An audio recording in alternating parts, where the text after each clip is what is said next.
Baie welkom by week 2 van Vervulde Lewe. 'n Reeks wat ons vir 5 weke saamstap, hoe ek en jy ware vervulling in ons lewe kan beleef, deur sekere geloofsgewoontes te kan beoefen.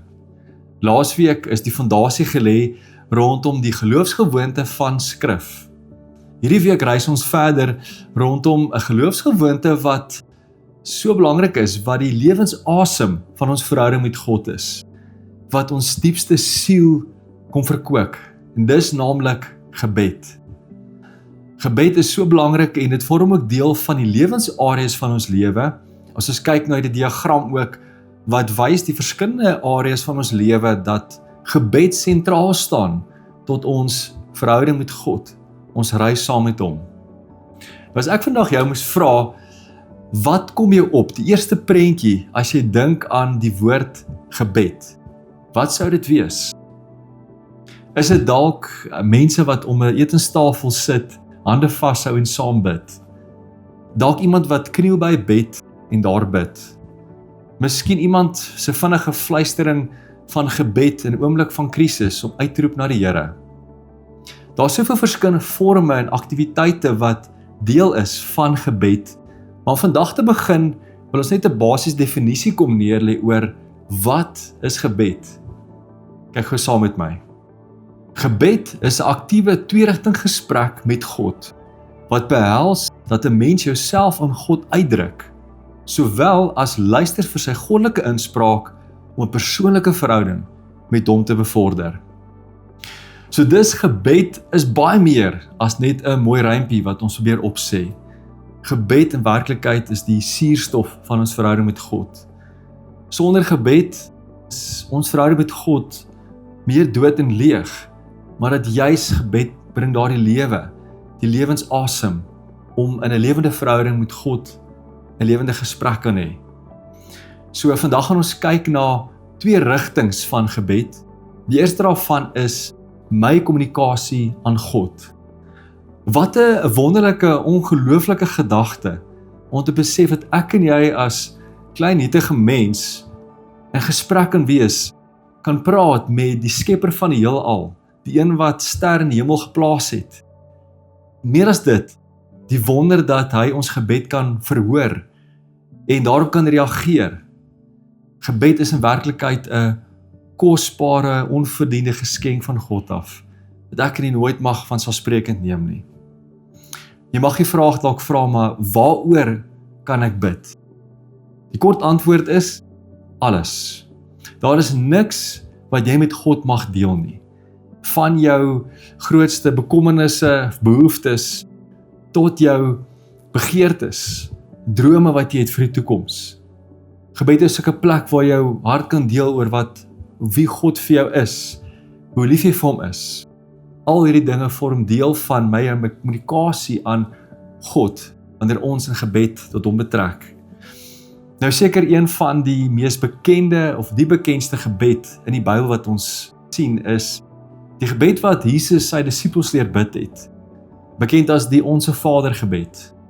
Baie mense ken hierdie gebed uit hulle kop uit, maar weer eens, Jesus se hart agter hierdie gebed is nie net 'n mooi rympie nie, maar as 'n kragtige verklaring van hoe ons tot God kan nader, ons hart kan deel met hom, en beleef ons kan ook met hom enigiets vra ook in ons gebed.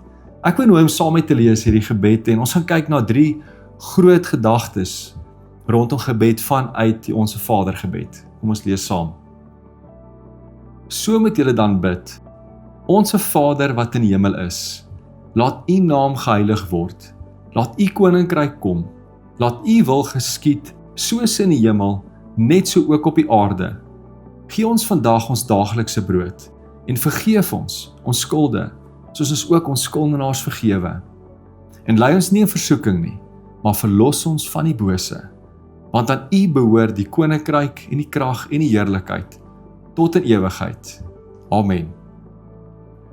Daar is werklik baie wat ons uit die Onse Vader gebed kan uithaal, maar vandag wil ek slegs 3 belangrike waarhede daaruit met jou deel. Die eerste daarvan is dat gebed is 'n oorgawe aan God. Wanneer ek en jy kom bid, Vader, laat u koninkryk kom, laat u wil geskied, soos in die hemel, net so ook op die aarde. kom sê ons erken dat God die beste weet oor ons lewe. Ons kom sê dat die beste ding wat met 'n persoon kan gebeur is dat God se wil in daardie persoon se lewe kan geskied. Om te sê, Here, ek verruil my selfsugtige wil wat beperk is vir U, sodat U vir my U volmaakte wil kan gee wanneer ek hierdie gebed kom bid. Om te erken ook dat God die leier van my lewe is wat my lewe lei en ek volg Hom. 'n tweede groot waarheid vanuit die Onse Vader gebed ook is dat gebed vandag ook is 'n uitroep tot God. Om te besef wanneer ek en jy bid, Here, gee vandag ons daaglikse brood. Kom lei ons, beskerm ons, verlos my. Kom sê ons eintlik, Here, dat ek is so afhanklik van U vir my lewe. Dat in werklikheid dat alles wat ek het, my bestaan as mens, hang af van U af. Dat ek en jy kan uitroep tot God vir verskillende tipe behoeftes in ons lewe. Jy het sê dat liggaamlike behoeftes is verhoudings, geestelike behoeftes ook. En te besef dat God kom stil staan, dat hy is die alomvattende God, wat alles ons lewe kan onderhou, en kom voorsien en beskerm. Laastens, groot waarheid oor die Onse Vader gebed is, dat gebed is aanbidding aan God. Wanneer die gebed afgesluit word met die woorde, want aan U behoort die heerlikheid, die krag, tot in alle ewigheid, kom sê ons eintlik daar is niks bo God nie. Hy is die hoogste gesag en hy verdien die grootste eer in ons lewe. Iemand het eendag die woorde gesê dat gebed is iets wat ons fokus op die Here kom plaas om 'n plek te wees wat ons nie net vir God vertel hoe groot ons probleme is nie, maar ook vir ons probleme vertel hoe groot ons God is.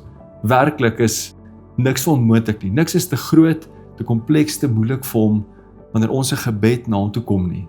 Ek en jy kan ons hart uitstort na die Here toe.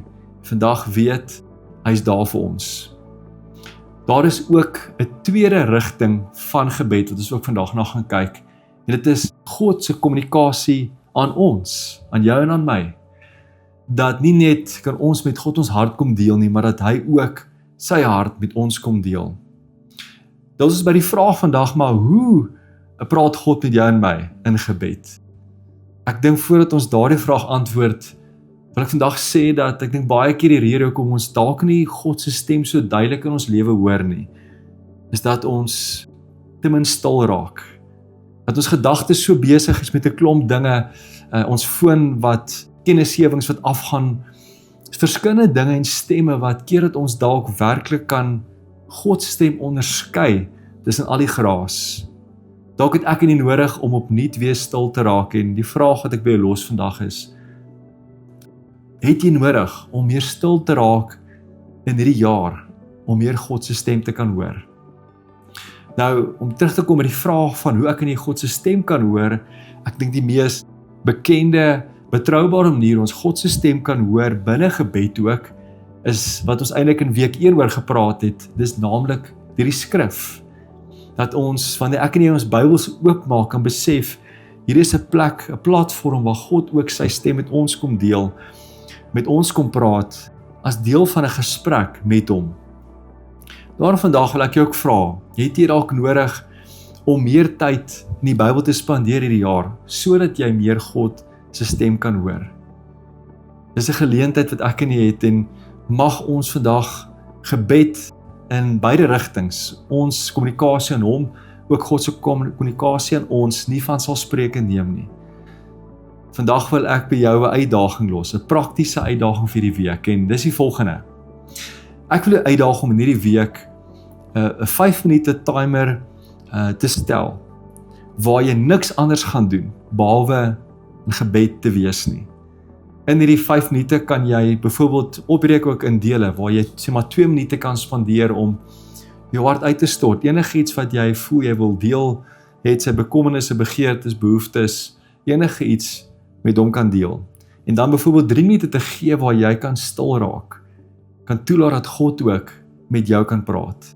Want gebed is 'n dialoog, 'n gedurende gesprek wat ek en jy met God kan hê.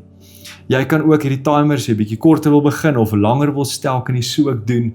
Die belangrikste is dat jy tyd uitkoop vir gebed en beleef hoe dit jou lewe kom volmaak, kom vervul, sodat jy oorvloedig kan gee van jouself vir God en vir die mense om jou. Ek wil vandag afsluit met 'n seënuitspraak vir jou te kom sê. Mag jy opnuut besef die geskenk van gebed, dit kosbaar ag in jou lewe, dit koester, dit deel maak en te sê ek gaan gebed beoefen as 'n tweerigting gesprek met God. Beleef hoe ek met hom kan praat, my hart, my lewe kan deel, maar ook kan beleef die tweerigting kant waar God met my kan kom praat, hoe sy stem duidelik word in my lewe, hoe hy my kom lei in gebed, hoe ek kan vervul word vir hom en tot seën van die mense om ons. Ek sien uit om te hoor hoe die week jy saam met jou kleingroep kan gesels, daar in jou kleingroep gesprek, die besprekingsvrae te kan beantwoord en te beleef die krag en seën wat gebed in lewe kom bring.